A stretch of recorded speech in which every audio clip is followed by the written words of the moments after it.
Since we're working on the eighth notes and quarter note combinations on lesson 4 of the Ted Reed Progressive Steps to Syncopation, you can just play those rhythms as written, 1 and 2, 3, 4, just to get the basic coordination of a quarter note pulse against an eighth note pulse for each of the 15 exercises and then the 16-bar exercise.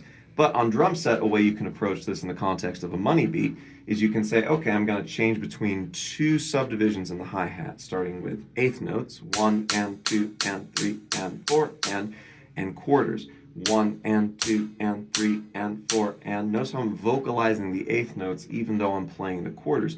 This helps us keep locked into the eighth note grid.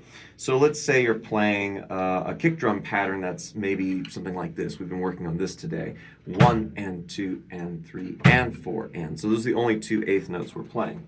So first practice it with just eighth notes in the hi-hat. First with your dominant hand, so I'm right-handed, so I'll do that.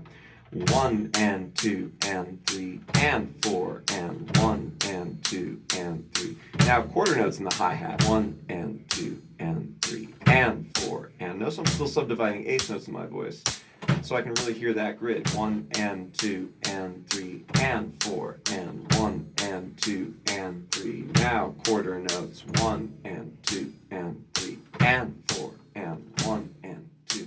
Now switch to the left hand. Same thing, 1 and 2 and 3.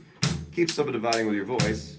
2 and 3 and quarter notes. 1 and 2 and 3 and 4 and 1 and 2 and 3. Do that for like 10 minutes, and then when you're ready, add in the backbeat on the snare. Same thing, dominant hand playing eighth notes on the hi-hat, then quarter note with the dominant hand on the hi-hat.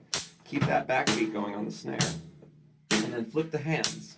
So hi-hats now with the dominant or non-dominant hand, and the dominant hand is playing the backbeat on the snare. Now quarter notes.